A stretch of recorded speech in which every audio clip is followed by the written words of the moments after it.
start with the one that most is related to us at home. It's a big story in the NFL as it is. The Browns are officially going to be moving out of downtown Cleveland to the suburb that is close to me. It's about 10-15 minute drive away. Brook Park, Ohio, right outside of the airport.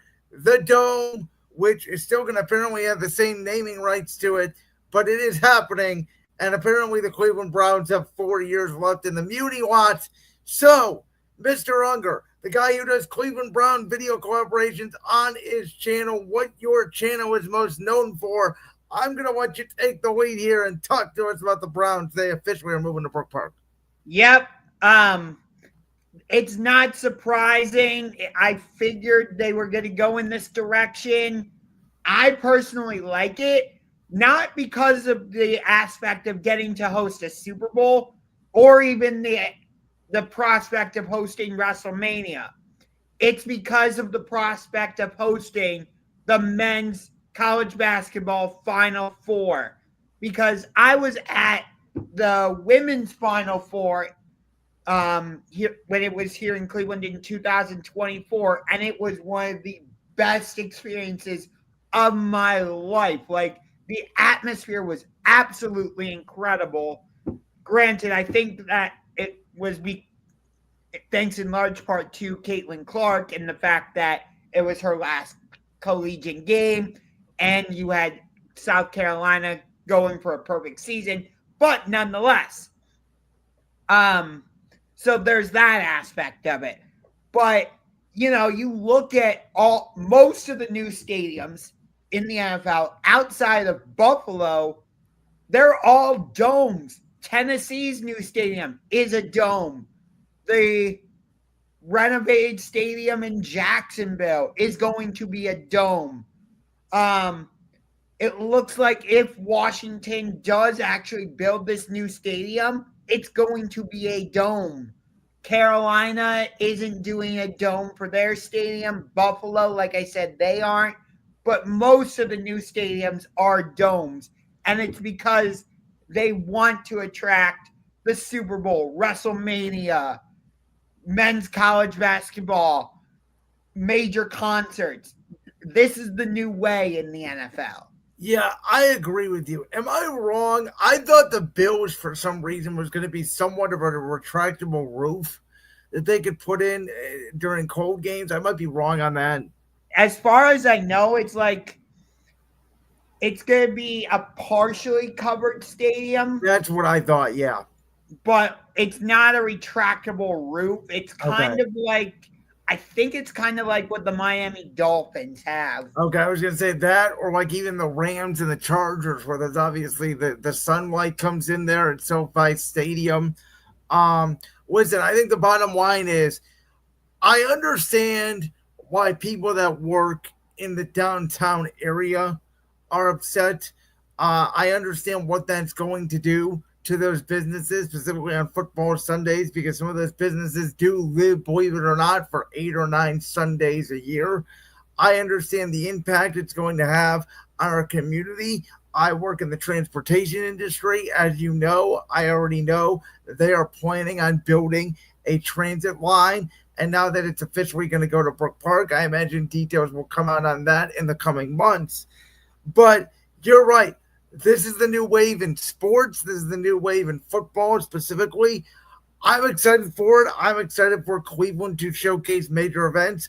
I talked about last year when SummerSlam was here in Cleveland, my initial thought of it being a test for the Browns as to how they can host major events in the city of Cleveland, for that matter, major events for when the Browns did build this new stadium. And from a football perspective, let me just say this. We have cold weather teams in the NFL that have domes. Off the top of my head, Detroit, Minnesota, Indianapolis. They have never said anything about, oh my God, we wish we could play in the snow and the rain. It would be such an advantage. I think the weather advantage and the cold advantage, specifically in the winter, is a little bit of a myth, unless you're playing a team like the Miami Dolphins, who literally just for whatever reason can't handle it.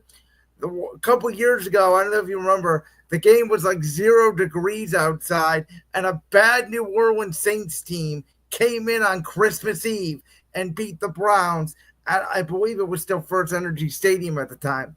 Um, so, like, to me, it's not going to impact much on the field, and it doesn't matter what the Browns do. It's going to be a beautiful facility. They're going to have the best front row and the best last row seats in the NFL.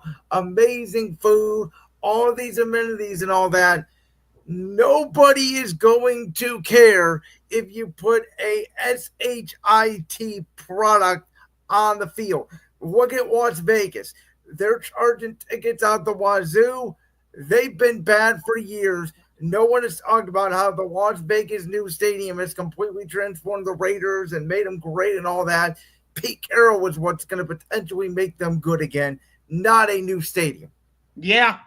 I mean, look at how bad the A's are. And you think them building a brand new stadium in Las Vegas is going to change that? Yeah. Like, I mean, again, it may, like the first year, I don't care how bad the team's going to be. The first year, they're going to attract fans. It's not that the Browns don't always attract fans, but I'm saying the first year, even if they're a bad team, they're going to get people out of the game that usually don't go because they want to see this state of the art facility. After that, man, and here's the other thing, players don't give a rip about, oh my God, they have all these great facilities because everybody now, for the most part, unless you're the Cincinnati Bengals in the NFL, have good facilities. So, like the amenities and the cooking and all of that and the good food, the players are not going to look at that architecture and be overwhelmed. They're coming in there to win a football game. yeah. And the Browns are basically trying to base this off of what you see in Major League Baseball with these new stadiums, like what the Atlanta Braves did with Truist Park or whatever it's called now, with the battery and all that. And you've got the same thing with the San Diego Padres in Petco Park, where you have all this great stuff outside the stadium. Not to get too local, but outside of the major events that I will be very excited that potentially could be coming to Cleveland, I actually think the most interesting aspect about this is what's going to happen to Crocker Park out in my neck of the woods in Westlake, Ohio, because it sounds like they're going to build a Crocker Park as small or even a Tower City esque in downtown Cleveland, something like that over in the Brook Park area. That's what I'm most interested to see is what the heck is that going to turn into and airport access and all of that. Is Cleveland going to become like, are they going to build hotels out there, right? Like, are the suburbs Buffalo Stadium is in the suburbs. They don't seem to have a problem with it. It's sort of the suburbs in Cleveland. How is that going to affect downtown living? I believe the Patriots Stadium is in the suburbs. Yeah, I know that it's not in downtown Boston. That I can tell you. No, it's in Foxborough, and they Exactly. don't. They heck, they have 5 Super Bowls. You do not have 6. I don't care. But whatever. Patriots fans don't care. Yeah, I mean, and I hear all these arguments, and again, not to get too local, but you kind of have to get local when it's a local thing like this, and we are both from the area. I hear these arguments from the East Side people of, oh my God, it's going to take so much longer to get to the game. Who cares? You're drunk anyway. Take Ubers. I'm sorry. There. First of all, there's no excuse for drunk driving in America in 2025. We have inventions called Uber and Lyft. We used to tell our kids stranger danger. Now we tell them riding with strangers is okay. Like the world has changed, and I'm sorry, it's not going to make your commute harder by going 15 minutes extra out of the way to a suburb. Yeah. And we have this thing called the RTA where you can take that to Tower City. Absolutely. And again, as I can exclusively report, because I was in the GCRTA media event in December, they had plans to build a rail line and a bus line, go an additional bus line going into downtown Cleveland if the Browns were going to stay in Cleveland. At that time, there were rumors about Brook Park, though it wasn't concerned.